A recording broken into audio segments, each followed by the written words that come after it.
Hello and welcome to another edition of Question by Mark. We've finally got the showdown we've all been waiting for between David and Jonny. It's been difficult to get it on, but we're finally here. So I'm going to bring him onto the stage and we'll discuss how we're going to do this, and then we'll go from there. I'll bring David in first. Dave, how you doing, mate? I'm very good. Yourself, Mark? All good, mate. All gravy.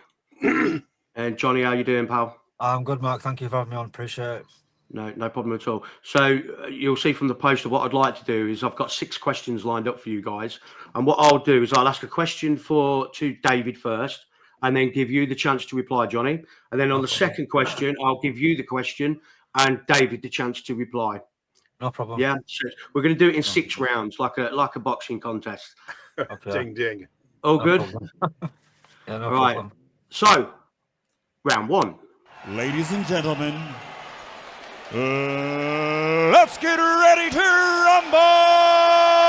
Do you think, David, that the UK's stance on the conflict in Israel influences its international standing, and why?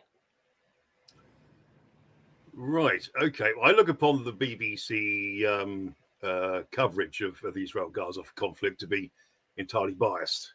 All the journalists on the ground in and around Gaza are Muslims.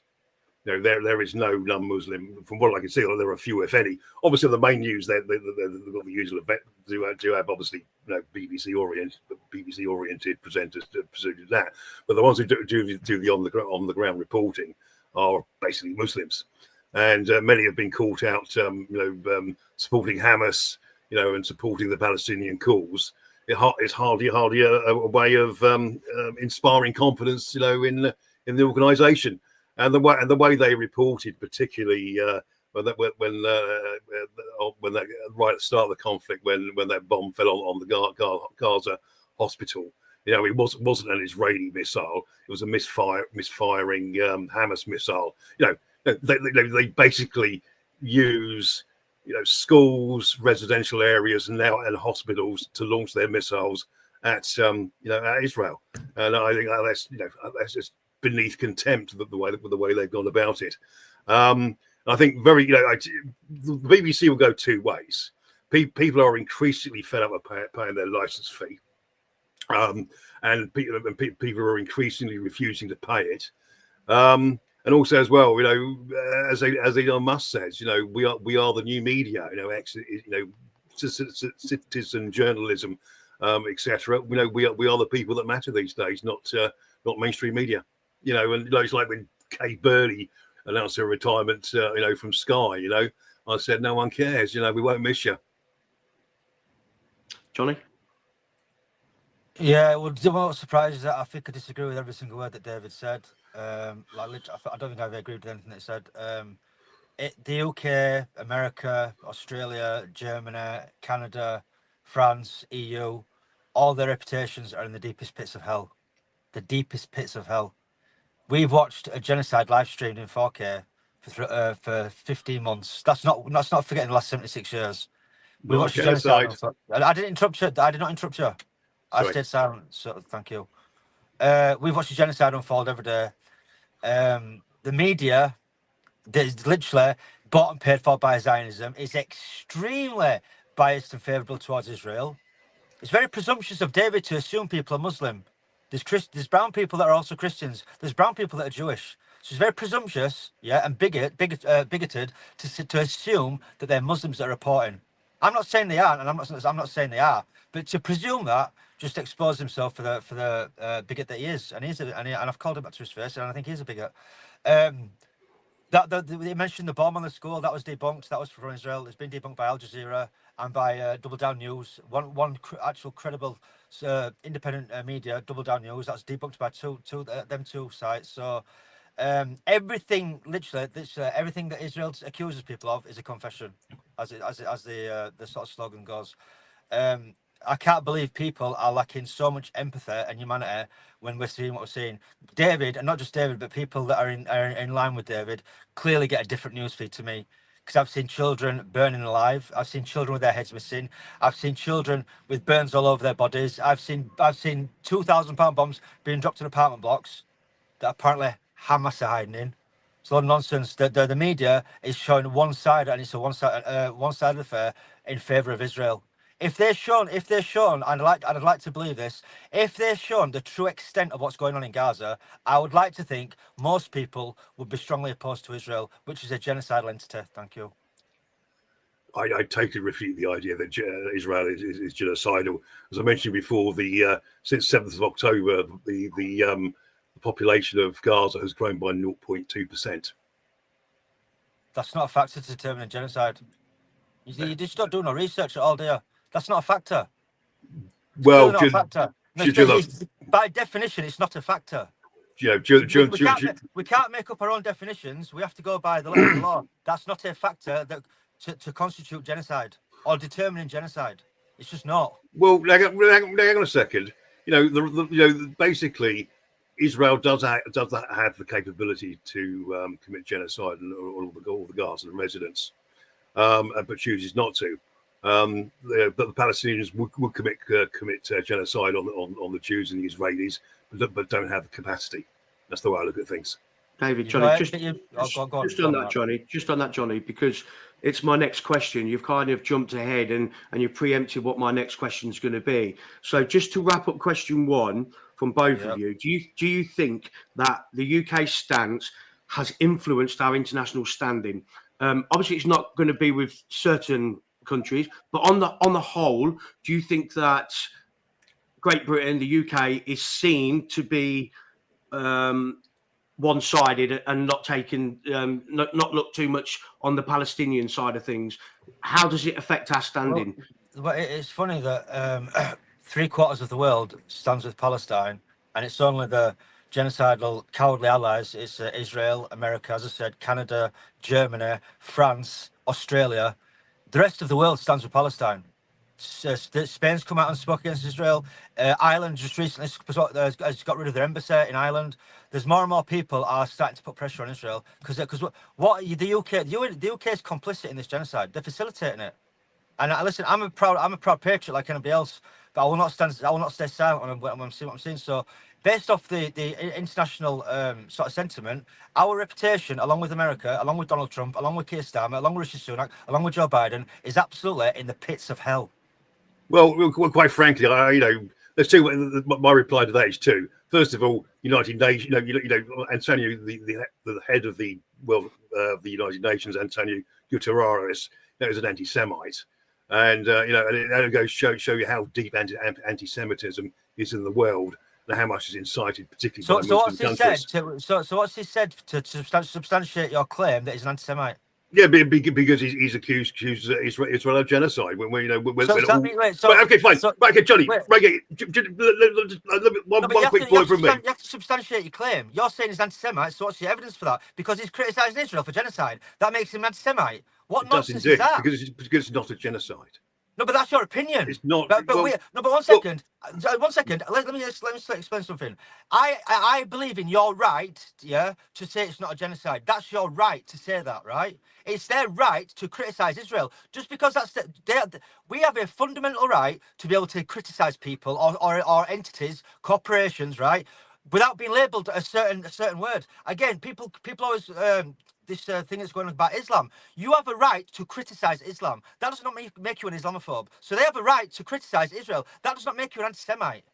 Well, unfortunately, there's far too many Muslims in this country who actually do believe that. Any aspect of Islam is Islamophobia. You have a right, David. Yeah, you have a right to be critical of Palestine or whatever you want. That does not make you, let's just say, that does not make you an Islamophobe or anti-Palestine because you're criticising Palestinians. But listen, 1 second. We have to be able, to be in an environment where we can be critical of things without being labelled certain things. That's all I'm saying. Right. Okay. Fine. Well, Pew did some research in 2010 on Muslim attitudes to Jews. The question was, do you have a negative opinion of Jews? It was reasonably softly worded. And basically, when it came to the Middle Eastern countries and the Muslim countries, it was overwhelmingly, it was about 96%. Some were 95, some were 96, 97, 98%. Pakistan was 78%. You know, negativity. What source was this? Sorry. Pew Research. They are viewed to be the gold standard of research. Okay, but like, and I'm not saying you're right, or I'm not saying I believe you or don't believe you. I'd have to see that myself. What I will say I'll send you a copy. Sorry? I'll send you a copy. Yeah, please do. But the point I'm making is the biggest factor, the biggest reason for any rise in legitimate anti-Semitism or hatred against Jews. By the way, I've got no problem with Jewish people whatsoever. Contrary to certain people's opinions of me, I have no problem whatsoever with Jewish people. I consistently defend the Jewish people. But let's just say that David was correct, that a lot of Muslims or Pakistanis or Middle Eastern people had a problem with Jewish people. A large factor of that is because Israel's committing genocide against their brothers and sisters. That's why. Israel is the largest contributing factor to the rise in anti-Semitism across the globe, because I've seen literally, good Orthodox Jewish people literally in Hebron and in Gaza and in Palestine, right? I've seen them getting beaten up and dragged away by the IDF because they dare stand for Palestinians. These are good Jewish people with their black hats, right? With the way they I'm not I'm not trying to be critical, by the way, but they have a certain way they're dressed, right? They're Hasidic Jews, with the ringlets. I'm not saying it to be derogatory about them, right? I'm just it's an observation, right? But I've seen these Orthodox Jews that are standing with Palestinians, waving the Palestinian flag, getting beaten up and dragged away by IDF. So, and these are Jewish people. So the biggest reason globally for the rise of anti-Semitism is Israel and their cowardly allies that are supporting this genocide. Yeah, and the apartheid state. Yeah, about 5% of Jews are anti-Zionist. And if that's only 5%, then I'd big up to that 5%. The other 95% are a spawn of the devil. I'm sorry, they are the spawn of the fucking devil. Indeed. If you're a Zionist, and you've done your research on Zionism, and you're I'm a Zionist. With that, you're a spawn of the devil. You are. Right, guys. Let's call time on that one. My second question, which I'll leave out because you've kind of both talked about it anyway, was: do you believe that Israel has committed genocide in the Middle East? And I think we've quite gathered about what you both think about that. So we'll make it to a 5-round contest. At least that way we can get extra winner if it's 2-2. All right. So if you want to touch Mark today on anything to do with like Islam, because I know that's one of the things we're sort of butt heads on, I'm happy to do that as well if you want to. Let's see where we are at the end of it after my questions, and we can add around if needs be. No problem. So, round 2. So, what about when this war ends, if it will ever end? At the minute, they're exchanging prisoners. There's a ceasefire, seems to be holding, which surprises me. I thought that it would end quite quickly. So, what about when it ends? And this is to you first, Jonny. What about when it ends? How long can peace last? And can there ever be peace in the region? And what is the solution for that peace? So I'll get to your question. First of all, it's not a war. I know you categorize it as a war. It's a genocide, in my opinion. And secondly, Israel brought the ceasefire on the. It didn't even last 12 hours before Israel brought the ceasefire. This just tells me that people are not doing the research. And I don't mean to speak. I'm not trying to be disrespectful towards you, Mark, but you've not done your research. They brought the ceasefire on the same day. It didn't even last 24 hours. Did not last 24 hours. So can there ever be peace? There'll never be peace in the Middle East while Israel exists. And that's not me saying that we have to wipe out the Jewish population. I'm not saying that whatsoever. Like as I said, prior to the foundation of that satanic state, there were Palestinian Christians, Muslims, and Jews that lived together for centuries in relative peace and harmony. So, but while Israel's there and while America's got its tentacles all over the Middle East, along with its coward allies, there'll never be peace. Like this is the thing: the Israelis don't understand this thing. They'll never have peace. There will never be peace ever until they recognise Palestinians as human beings, give them their human rights, and give their land back that they've stolen from them. There's never going to be peace ever. I guarantee you, if there's no conflict resolution, right? When I'm now 42, I'm back to 742. When I'm 92, this will still be going, because the Palestinians, they will never give up that land. Donald Trump can chat as much shit as he wants, right? They will never give up that land because it's their land. I won't give up my house. I won't give up my land. You won't give up your house, Mark, or you, David. I won't do it neither. So as long as Israel goes along with this genocidal, satanic, terrorist regime that's got going on with Palestine and does not give these people their human rights, they don't even treat them. I see animals get treated better than what Palestinians do. Animals get treated better. I've got 2 dogs at home. They get treated better than what Palestinians do.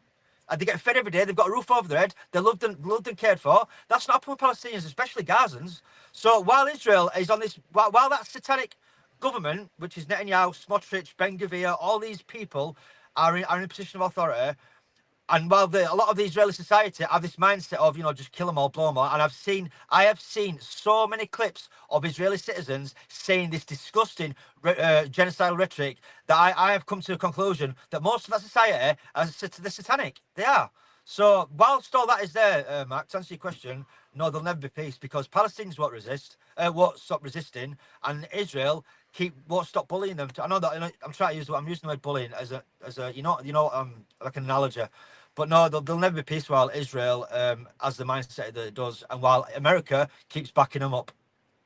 Just on regards to what you mentioned from the get-go about me doing my research and the ceasefire ended after a day, was it not Hamas that moved the goalposts on that and strung out about the names of the prisoners that they were going to be releasing? They were playing silly buggers, and so the ceasefire wasn't in place until that was all agreed. So, and I believe that the bomb that they dropped was before the start of the actual ceasefire. That's my understanding of it. I may well be wrong, but you could talk about that in a second, Jonny.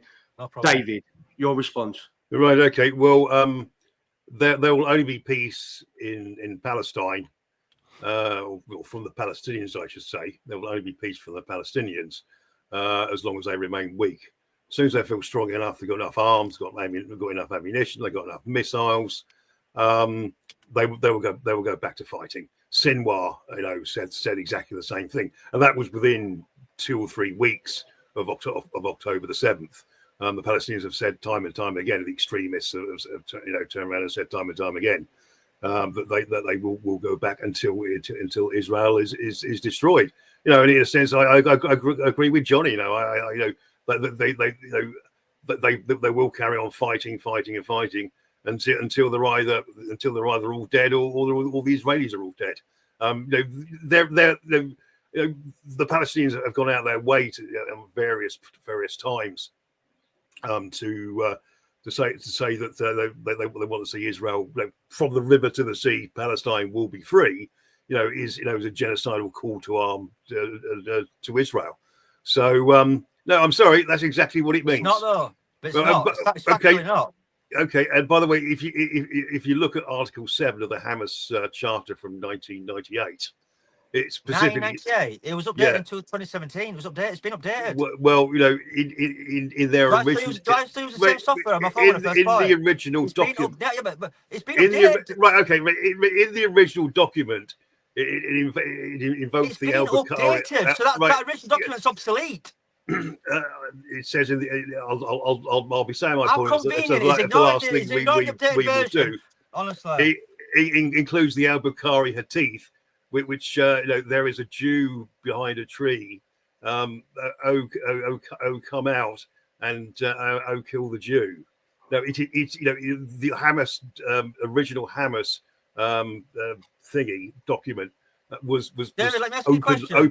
Openly genocidal. Let me ask you a question. When something's updated, what does that mean for the previous thing? What does that mean? So, I'll give you an example. When it comes to the Palestinians, they've been caught with their trousers down. 1 second. When my next update comes from my phone, my iPhone, and it gets updated, what does that mean for the old software, please? It's not used anymore, is it? Because it's been updated. Right. Okay. When a new version of your phone comes through, it still functions as it did beforehand. It's updated software. It's updated with just one or two new bells and whistles. So it's updated. Yeah, indeed. And it's the same thing. This in 2017 was updated.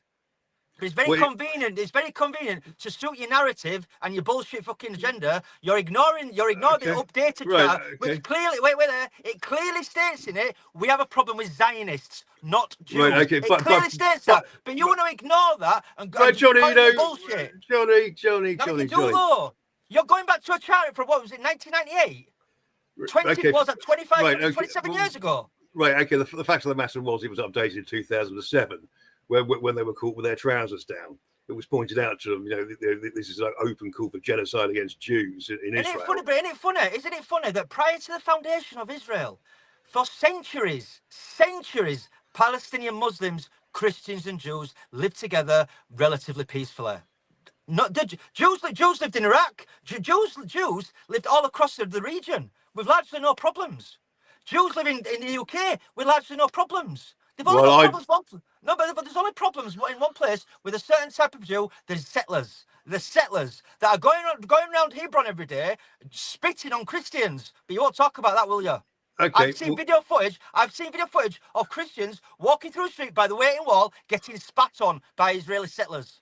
Right. Okay. Yeah, I've seen it as well. I'm told it originally it was meant to be nasty, but now it's more of a custom.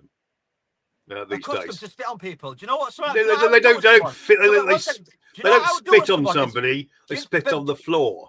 If someone spat on me, do you know what I would do to him? I'd end up getting arrested. And like, I swear down, if you spat on me, that's the lowest form of insult ever. Yeah, I know. I've seen Christians walking through the street with their cross out, literally getting spat in the face and getting attacked by teenagers. But you know why? Because the IDF are next to them, right, with their rifles supporting them. Well, this is Christians. This is what Israel want. They want Muslims and Christians. They want Muslims and Christians. These days, it's not done abusively. How do you spit on someone not abusively? Well, how do you spit on someone not abusively? If I spit on you right now, would you take that as a form of abuse? bit like if you it's a bit like if you play the trumpet, you sort of spit to get some saliva on your lips so you can play it. Spitting on them and abusing them. Are you crazy? No, times have changed. It is a custom. It's not abuse. This year. Do you want me to send you footage of this year? Spitting on Christians. Have you not seen it? Listen, today. I'm not active on Twitter at the minute. Send me a copy. Send me a copy. I'm going to point to a source right now. I'm currently not. Okay. Listen, by the way, Johnny, let me get this point out. Do it after. Let me get this point out. I'm currently not active on Twitter. I'm on a Twitter break. Go search up Robert Martin or Abby Martin and go look at their content of Israeli settlers consistently spitting on Christians. Go look here. It's on Twitter right now. I shall do my own thing there. While we're talking about spitting and things like that, have you seen the footage of people that have been caught with United Nations aid and those who have what's the word? Opposed. Well, there's the same principle. Opposed Hamas rule, and they've either been shot dead, been kneecapped, or badly physically assaulted. I've not seen any evidence of that. Oh well, I'll send you a few of those. Believe you me, there's loads hanging about. But you're moving on to a totally separate point now. Well, no, it's the same thing. No, if you're talking about abuse, that comes under abuse. Horrible thing, yes. Sort of bloke shot in the leg. It was nearly hanging off. And I suppose spitting on people is just fine and dandy, right? I'm not condoning that. I'm not condoning that at all. It's a dreadful thing to do. In fact, when I did play football in America, people did spit in your face. I chinned them. That's not the same thing. That is not the same thing in sport. I've spat on people in sport. Let's leave this one on there. I want to get these other three questions done. My point on that is, yes, Johnny, you're quite right. Spitting's horrendous. I worked as a prison officer for 5 years, and I always said I'd rather get a smack in the mouth than be spat at. Yeah, it's the lowest form of insult. I spat at once in the prison service, and we got kitted up in riot gear and went in and made sure he never spitted again. But that's just a side. I don't blame you, Mark. I really don't. Yeah. Okay. No, I'm not condoning it at all. But anyway, carry on. Right. So, round 3. So this one's to you first, David. Can we try and not shout over each other? I didn't want to jump in because people will want to hear both sides of the story, and I'm all for that. That's why I get the different ways you get on. Sorry about my dog barking. I think we've got delivery. What are the most pressing domestic issues facing the UK right now, and how should they be prioritised, David?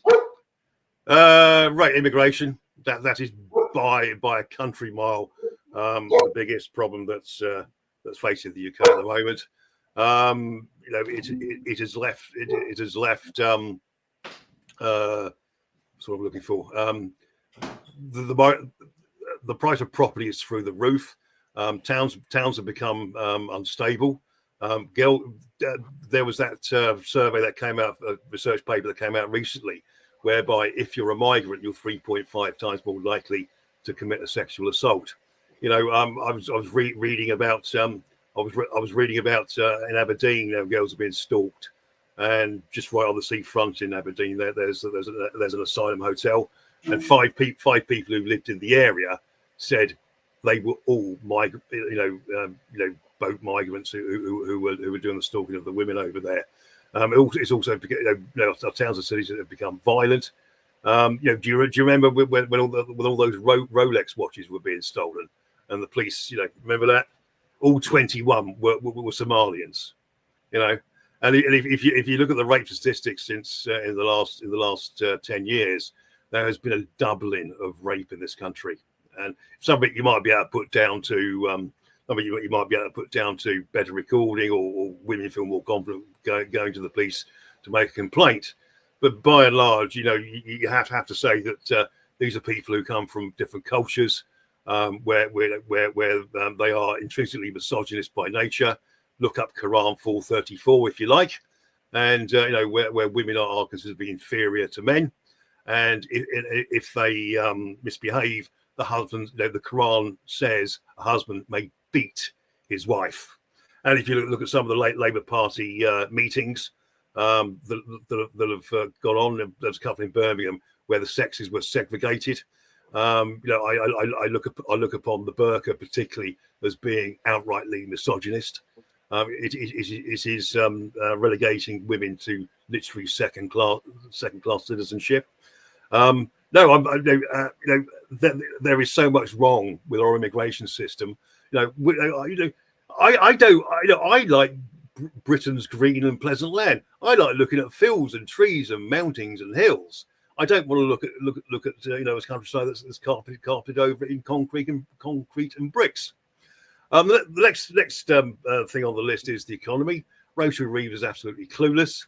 Rachel from accounts, shouldn't run a bath, let alone an economy. And Keir Starmer is a complete psychopath who's been described as an HR manager, not a leader. So they're probably my two main things. Just the fact that the Labour Party is just so intrinsically incompetent. Everything they do turns to shit, if you excuse my French on that one.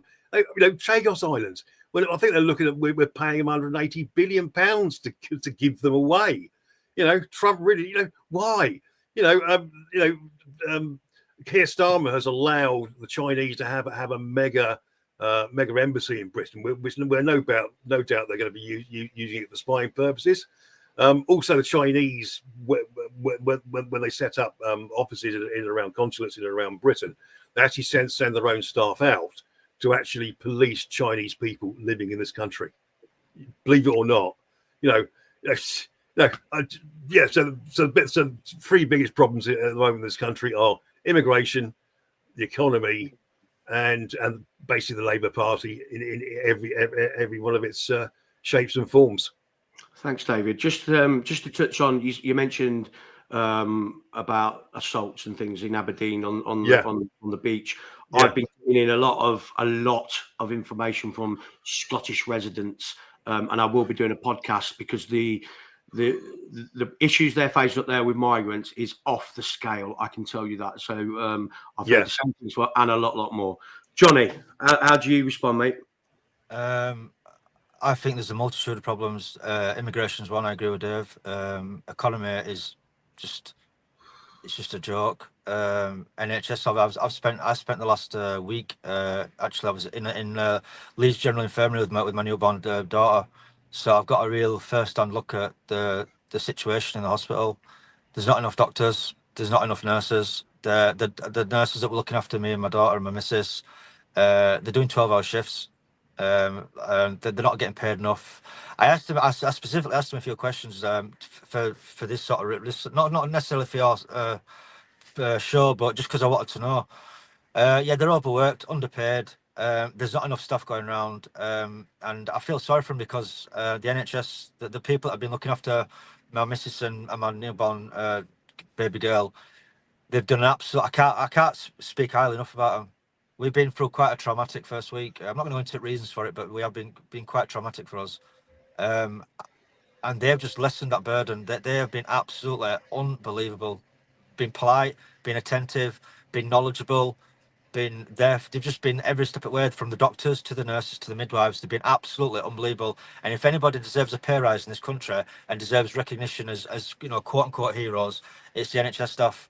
Underappreciated, underpaid, and severely overworked. If I can just very briefly make some points and actually agree with you on this point. Now, I think the National Health Service is a case of, the doctors and the nurses are the lions, and the donkeys are the politicians and the managers. It's like the way our entire society, Mark, is just backwards. It really is. The people that are doing the work that actually deserve the top money, they're not getting it. And I'm not just talking about doctors, I'm midwives that do a crucial job when it comes to newborns, and mothers that are going into labour. They're not paid enough and they're overworked. And yet you'll get politicians that don't have any integrity, don't have any morality, don't have any standards, and they're getting paid big bucks. It's not fair. And I would extend that to the police, to the fire brigade, all our public services that go out every day and start risking their lives or putting themselves out in harm's way to protect civilians or to help civilians. The citizens. Sorry. I don't think they get paid enough, but yet our politicians are raking it in, and I think it's wrong. But on the immigration, look, I am under no illusion. Immigration's a problem in this country. In my opinion, right now, I would shut the borders completely. I'd shut them completely. And that's not. I ain't got a problem with immigrants, but we are essentially we're a big island. UK is just a big island, right? We're not Australia. We're not Africa. We're not America. We're not in Russia. We are largely a big island, and there's too many cars on road. There's too many people in hospitals. There's just too many people. There is just and I don't care where you come from. There's when it comes to immigration, there are too many people coming in, and whether it's illegal or legal, they're letting too many people in this country, and we're just like services are stretched. So that needs to be, in my opinion. I am not against immigration as a general rule, but I don't think we're in a general time now. I think we're living in an exceptional time that requires exceptional circumstances, and on that premise, I would shut the borders off completely.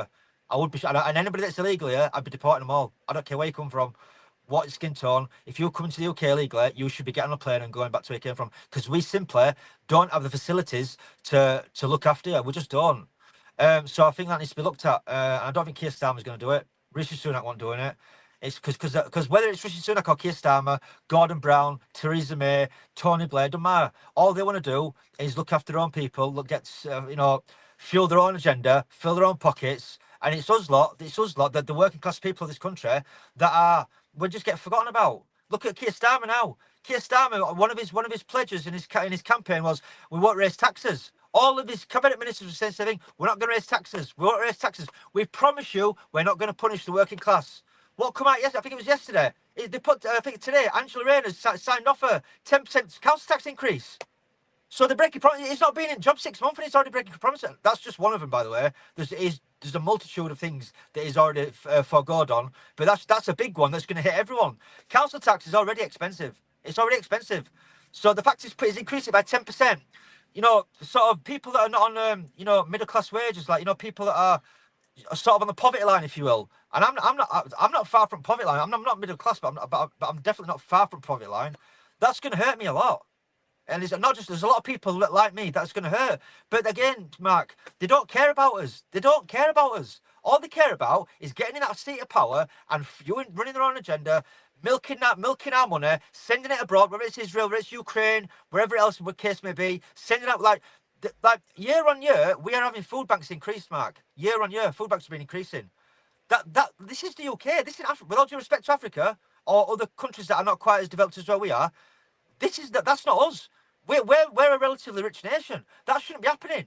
We shouldn't have veterans on the streets sleeping off because they've been neglected by the government.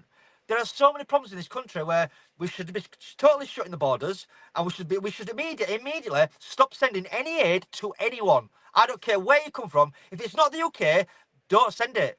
Just keep it because before you can look after someone else's house and improve someone else's fixtures and fittings and kitchen, whatever, you got to get your own house in order. And right now, our house is crumbling. I hope that answers your question. Well, Johnny, I didn't want to interrupt you there because I was agreeing with virtually every syllable that you said there. So Yeah, well done. there's there's a first time for everything. Well, I've got to have a lie down in a moment. The darkened room. Listen. I am a Britain first person. I am, but I just my what I consider Britain first is not the same as the Tommy Robinsons of this world. But we should be putting Britain first, definitely. Well, that's the last thing Keir Starmer does is put Britain's interests first of all. And let me add, as a lifetime Tory voter, the Conservatives are just as bad, really are just as bad as the Labour Party. The Uni Party, as they call them, absolute Berkshire Hunts. I can't. I've had enough of them. I really have had enough of them. I can't remember. There's only one politician that I can think of that last time I looked at and thought he's got some actual morality and moral courage, and that was Jeremy Corbyn. And I can't think of anybody else. All the rest of them. Tony Blair, war criminal. Alistair Campbell, war criminal. Rishi Sunak, war criminal. Keir Starmer, war criminal. And if they're not war criminals, they're robbing money off all of us lot. Whether you agree or disagree about the Palestine situation or Ukraine, one thing that we'll all agree on, they're siphoning our money and they're sending it overseas. And it's us lot that suffer. Look at energy bills. Energy bills are through the roof. They are through the roof. Insurance prices through the roof. It's always us. It's always the working class people in this country that suffer, and it's the rich that get more and more rich, and we get more poorer. Like I think it was only the last couple of years that they extended the age in which we can retire, Mark. So they're going to make us work longer. Like this country's on its ass, man. Yeah, 100%. I agree with you. I agree with you. No, my big, the thing that really ruined Britain, partly ruined Britain was the COVID lockdowns, which all the politicians, mainstream media were all for, and and that added 800 billion pounds worth of debt to us, and the way I look at capitalism versus socialism is what we need to do is we need to do an economic and social experiment. We find a homogenous race, and half of them live under capitalism, and the other half live under socialism. And we find out 50, 70 years later how they get on. Do you think that's a good way of doing things? So okay, well, it's been done. North and South Korea. The average income in North Korea is $1,600 American dollars a year. South Korea, it's $38,000. It's probably knocking $40,000 a year now. So that was, also you notice as well with the socialist countries, they're a lot more authoritarian than the capitalist countries as well. Let's move on to the next example: East and West Germany. When the Berlin Wall came down in 1989. The West Germans had an income that was 3.5 times higher than the East Germans, and that was only in about 45 years. I think South Korea was partitioned in 1950. That was 1950. It was partitioned, and then let's move on to Taiwan and mainland China. Even since the 1980s, the Chinese have become capitalist. The average income, the GDP per capita in China is $20,000 a year. It's doubled that in Taiwan. Stayed capitalist in 1948, and it's $40,000 a year. I think it might be 45 now. But let's check it. And the jewel in the crown, due to British colonialism, we set up the uncorrupt infrastructure of Hong Kong, and the average income GDP per capita in Hong Kong is $76,000 versus $20,000 in mainland China, and it was obviously a lot freer, under British rule, and also as well, Hong Kong people live 5 years longer than the mainland Chinese people, and also as well the Taiwanese live 3 years longer than Chinese people as well.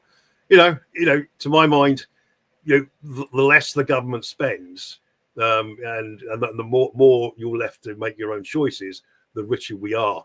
And if you want the shining example of capitalism, is Singapore. It's always voted one of the most uncorrupt places in the world. We've got approaching a £3 trillion deficit. They have in American dollars a 1.78 surplus. There's no debt, and they've actually managed to save up 1.78 billion dollars, which they could use for a rainy day. You know, I get to the stage now where debt in the West is now a security issue. Because believe you me, if we have a default on our payments, you know, that will lead to total anarchy in the streets because nothing will get paid. You know, you won't get your dole money, you won't get your universal credit money, you won't get paid your salary. It will be an absolute disaster for this country, and you know, people will be forced to go around looting shops and things like that if you want to eat. So you know, David, sorry, mate. Let's leave that one there. I've got two more questions that I would love to ask you. Just with regards, Jonny, you talked about the 10% tax increase on council tax. Yeah. I've actually been put in touch with a gentleman that's written the book, and it's all based around the fears of not being able to pay your council tax. And then there's a lot more help and legislation out there than people realise. So I will be passing that information on to everybody in due course. I'm just waiting for the author of the book to get back to me to arrange a time to call for him. So, you know, if you're worried about this 10% increase, etc., then there is help there that people do not realise is there. And I will appreciate that information. Okay, so round 4. And this one is, who answered the last one first? You, David, wouldn't it? So, Jonny, how do you respond to criticism that woke culture has gone too far or is too divisive? But I agree with it. I actually agree with it. I think it has gone too far. I think it is dividing people. I have no problem with the LGBTQ community personally, but I also don't agree that it should be shoved down people's throats, and I feel like that's what they've been doing for a while. It's got like there's things like, for example, they're getting ridiculous with it. There's things like you know, Uncle Ben's rice is now called I can't really, there's a new name for it now, but it's not Uncle Ben's anymore. Like. What the, like just stuff, they're going way too far with that. I'm not just one example. I can't think of all off the top of my head, but there's a plethora of examples where you're just like, what is going on in this country? Like the country's gone soft. It's gone soft. Yeah. I feel like, take this. I'm an 80s kid, 80s 90s kid. I was born in 83. I'm like, so 90s kid I suppose was my teenagers or my younger years. But it's the world that I'm in now at 40, about to turn 42. It's a different world. Everyone's got soft. Look at Eminem's old. Imagine Eminem in 2025. Imagine Eminem from the early 2000s putting out his stuff in 2025. He'd get cancelled. The stuff that he's and I love this. I love Eminem's music back then. But if he released them albums now, he'd get chased out of bloody Detroit, I suppose. Like it's just ridiculous. It's absolutely ridiculous.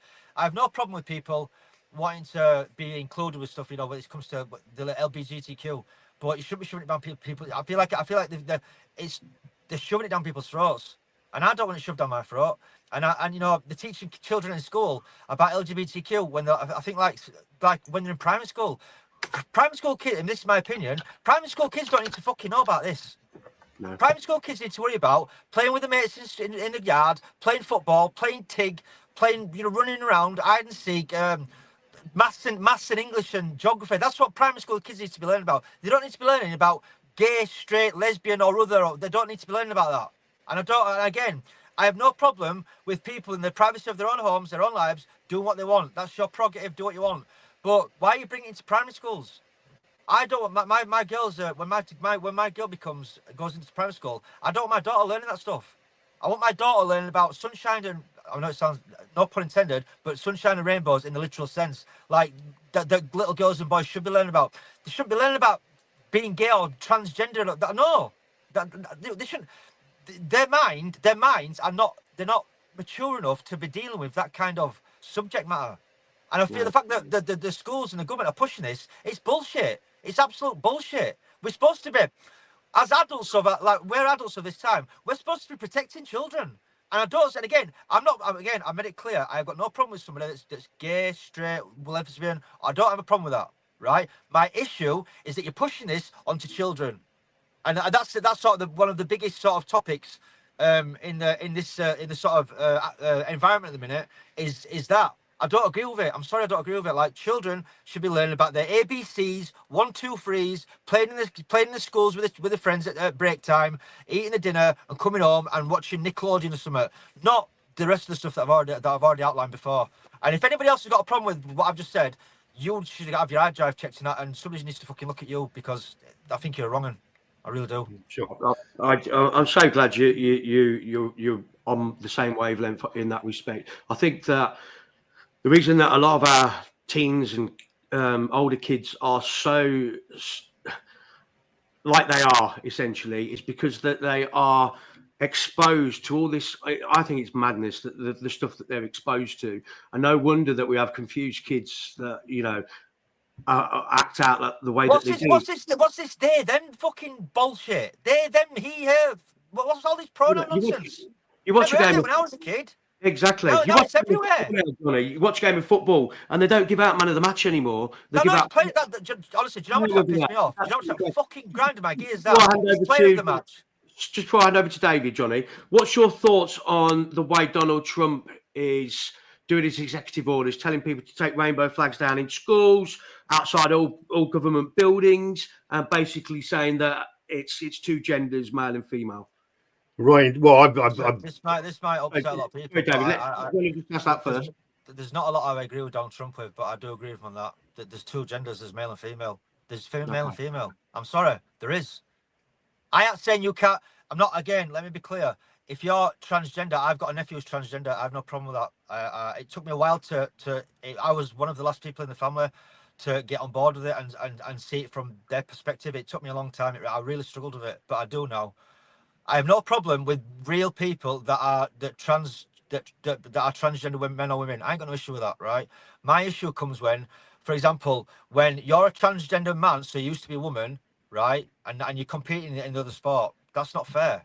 Because there's people that spend all their lives as athletes training to get to the pinnacle of their career, and then they get somebody that was born a man now transitions to a woman, and now he's playing in women's sport and he's beating them all. Obviously, he's going to beat them all because he's got male testosterone and he's got male genome, male bones. Like, so he's obviously going to. That's not fair. But again, I'm not saying if you want to do that, fine, do that. But there's got to be some, like, parameters in place that protect women and equally protect men from the other side against stuff like this. So when Donald Trump's is saying, there's only two genders, I fully support him on that. There's only two genders, male and female. I don't believe these rainbow flags should be in schools. Again, you can make an argument for secondary school. I can hear the argument, but as it pertains to primary school, no. I'm sorry, primary school kids, they're too vulnerable. They're too young. Their minds are not fully developed yet to be dealing with that kind of shit. And what Donald Trump's doing, we should be doing in the UK too. I fully support him on that. And again, I have no problem with people that are transgender or LGBTQ. I've made that clear. Oh, we lost him there. What's he done? His phone might be ringing, mate. He said that if his phone... Yeah, indeed, yeah. You'll have to take it. Yeah, no problems.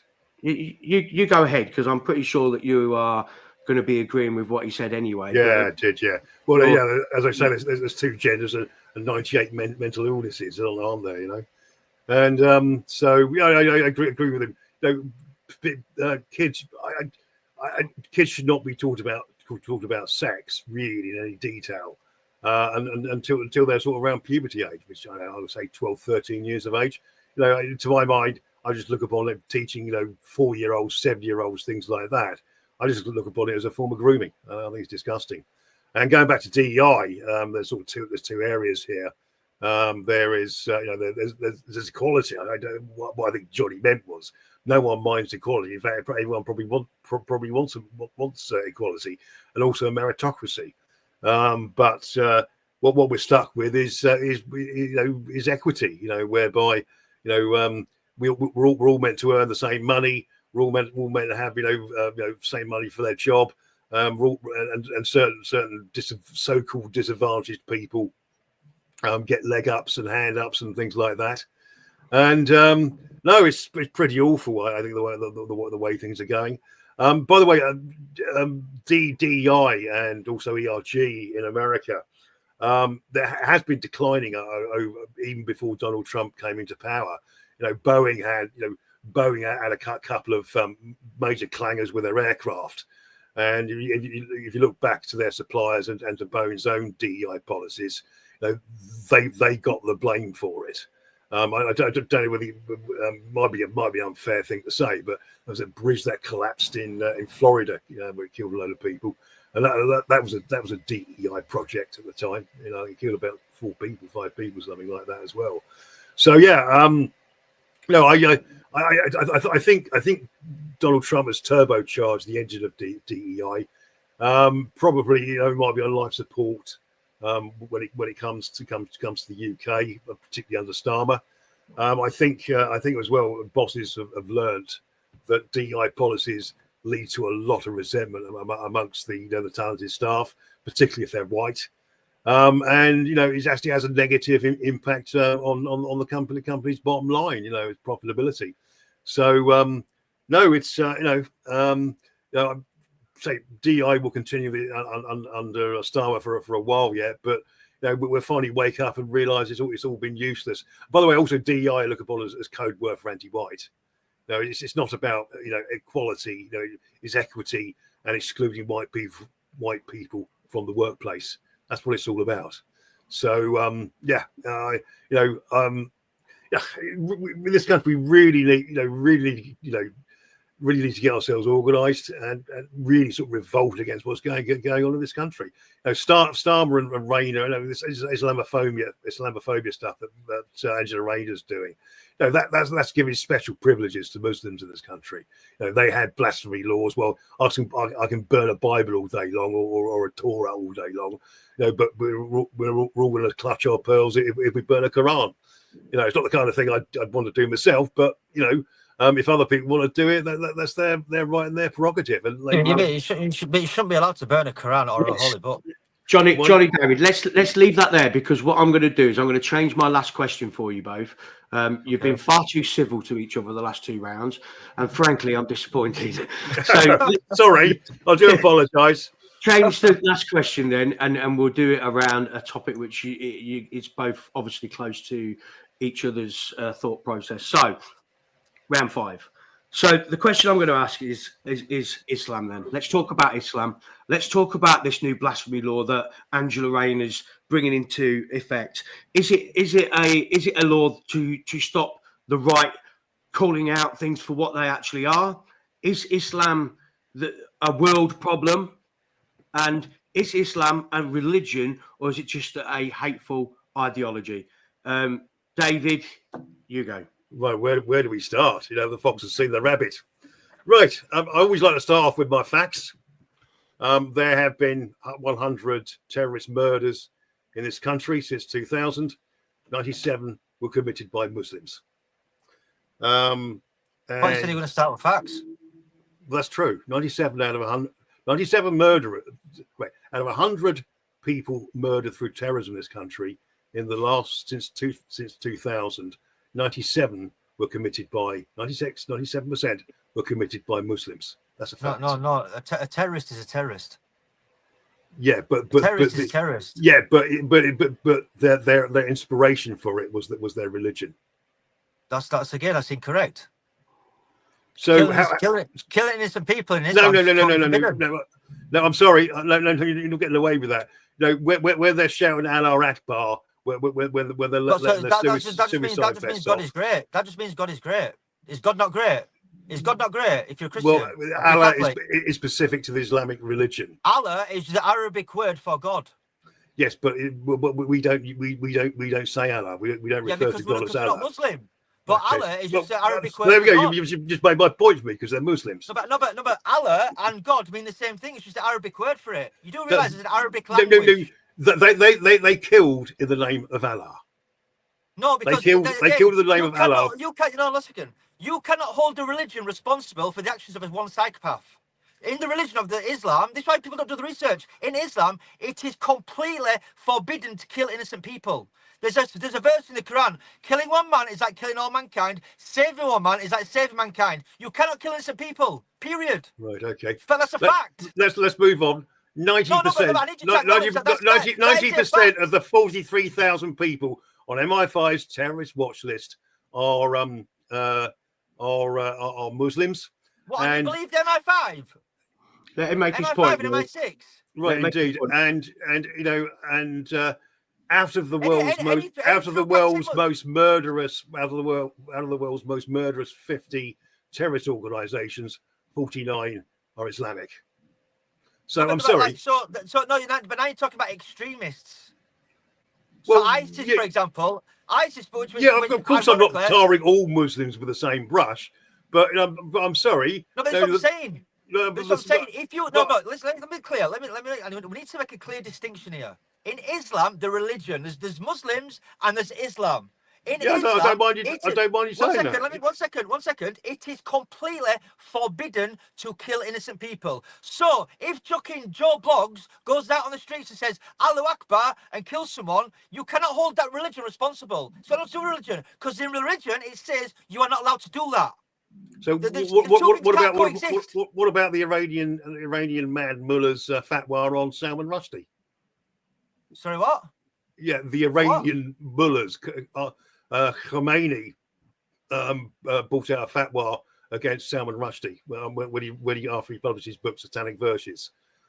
You know, which was you broke up. Say that again. Yeah, right. The Iranian Mufti. Right.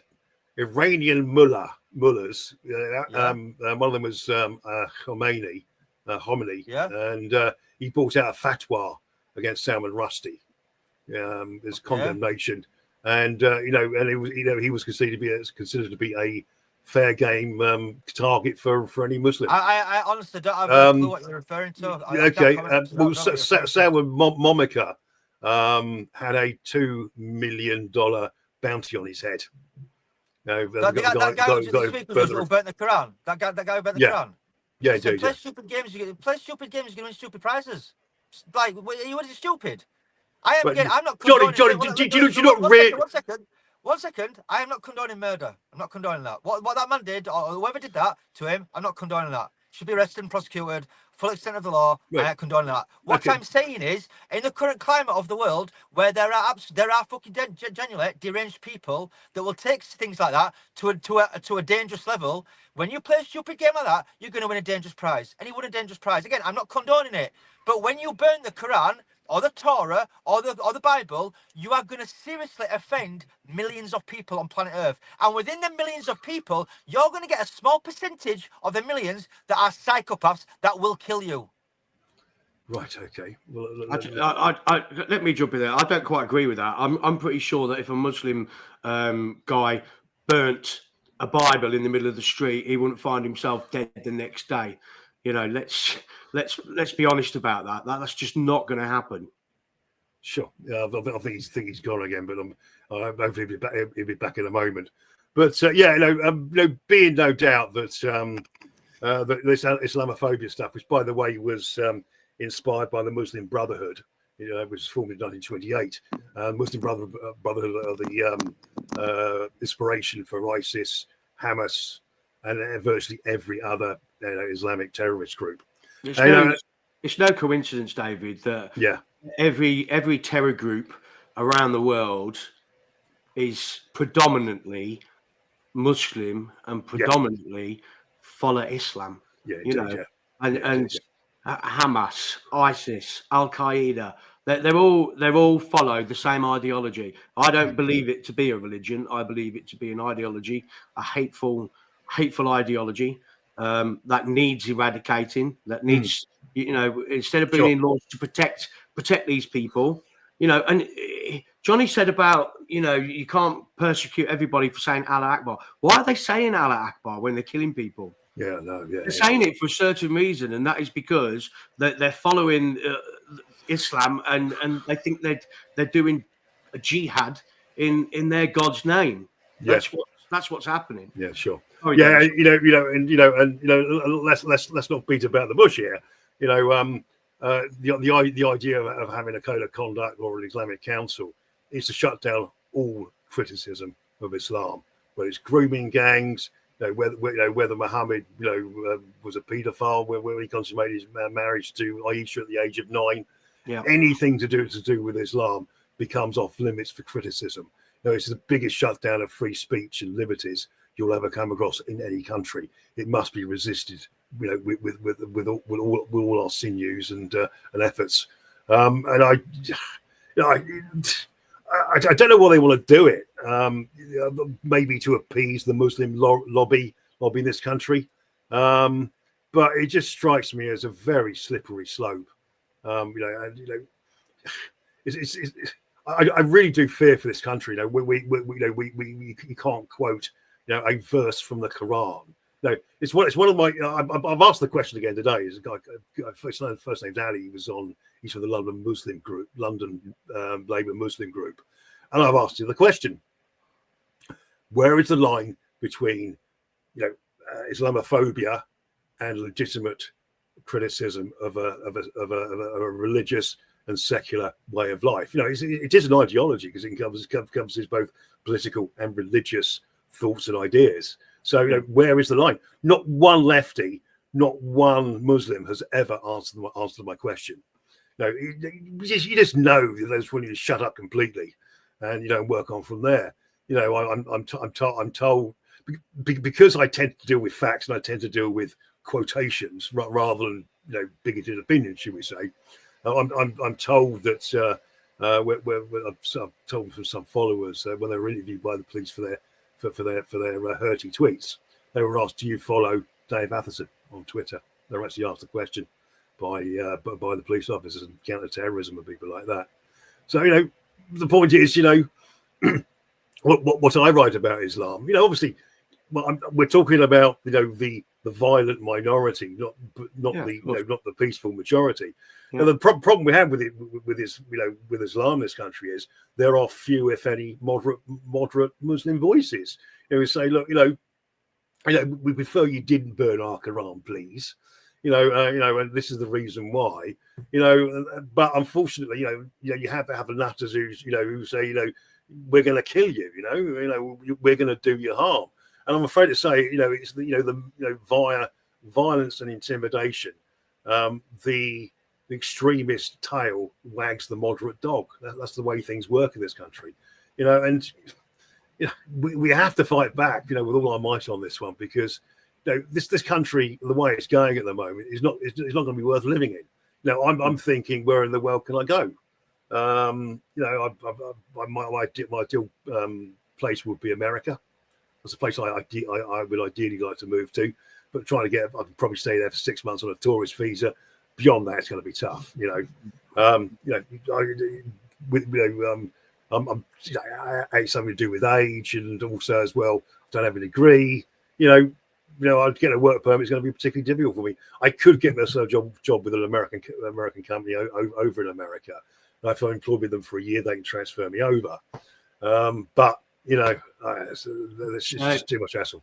That's where you're at the minute, then, is it? You want out for the time being until, because I can only see it getting worse. I just want to watch it. It doesn't look like Johnny's coming back. So whilst we've got you on, people have been sending me a lot of stuff about a lot of different things. But one thing that has been sent to me quite a bit, and I'd like to get your thoughts on it. Yeah, sure. People, and this is going extreme, by the way, is that people think that the government actually want civil unrest. They want civil unrest for their own agenda, and this is the fun bit: is that several people have sent me the same thing, saying that migrants will be the people that they use for control, and that they will be armed with weapons that are currently being stored within mosques. Now, you speak them words and you think that's absolutely ridiculous. The amount of people that are sending the same thing is it gets you thinking. Your thoughts on that? There used to be a time when if I heard a conspiracy theory like that, I say, "Oh, what a lot of old bollocks." Yeah. Where did you make this one up? What kind of fool do you think I am to even entertain an idea like that? But excuse me. You all right? On me. But you think so many conspiracy theories have ended up being true, whether it's sort of Donald Trump's dossier, Hunter Biden's laptop, the harm of the vaccines, how useless the lockdowns were. it's increasingly difficult. Not I was talking about Agenda 2030 and 2021, where we're basically the takeover of the world by the globalists. It's all broadly true. Or certainly has a grain of truth to it. I saw. I'm sure you saw that that clip around the time of the Southport riots, where that Asian policeman approached those Muslims who were carrying machetes and other weapons, and he said, "Take them back to the mosque." Didn't arrest them, didn't take their names and addresses. He told, "Take them back to the mosque." You think, well, what else you got there? What else have you got there? Because presumably the police are far too scared to go and raid a mosque and see if there is anything interesting there. I have heard worse, but it's a rumor. I've got a second source for it. So so there is some evidence to what you're saying there. But then again, but the people who come over from over the channel really are random people. We don't know the names. We don't know. Don't really know how to contact them except via their phones. And they're given houses. It just seems too far fetched. But any ideas? Any other evidence? Yeah. Lastly, just a quick one for you. Lucy Letby, multiple child killer, or miscarriage of justice. I'm exactly like that, because before I was she's a murderer. I was definitely in that camp. The more that's happened, the more evidence I see, the more people talk about it. I'm actually finding myself in the other camp now, and this has been quite recent. I mean, yesterday I thought, no, there's more to this than because there is no direct evidence. It's all circumstantial. Yeah. Was she incompetent? Was he just a particularly incompetent nurse? Was it coincidence? But she didn't really put up a fight, did she? That's the strange thing. Yeah, I mean, that'd be me. I'll be screaming from the rooftops. I'm innocent. Yeah. It's all very strange. But the fact is that the fact remains that she wasn't even on shift for 3 of them. Some of them, yeah. So I don't know. That one will play itself out, I'm sure. David, thanks for joining me again, mate. It's always a pleasure to speak to you. No, it's always a pleasure. I always love coming on. So anytime, It's a shame Jonny couldn't stay for the Islam one, because that would have been great. That would have blown up, metaphorically speaking, wouldn't it? Yeah, probably best for both of you, really. Yeah, David, thanks a lot, mate. I really appreciate it. Thank you. No problems, mate. Okay, so I hope you enjoyed that. Just a couple of things I mentioned in this video is I'm going to be doing a Scotland special at the end of this week. I've got 4 Scots that are willing to talk and tell me what's been going on. I've got a lot of evidence that I'm going to share with you. So that will come out, I think, the weekend after I spoke to him on Friday. And the council tax thing as well. It's really interesting, this council tax one. I've been in the position where I haven't been able to pay my council tax before, and it is very stressful, and with all these hikes and all these things, what Starmer said, he promised it wasn't going to happen, and it's happening. So some people might be a bit concerned about how they go about paying a council tax, etc. Well, you'll be pleased to know that there are laws and there's help out there for you that people do not know about.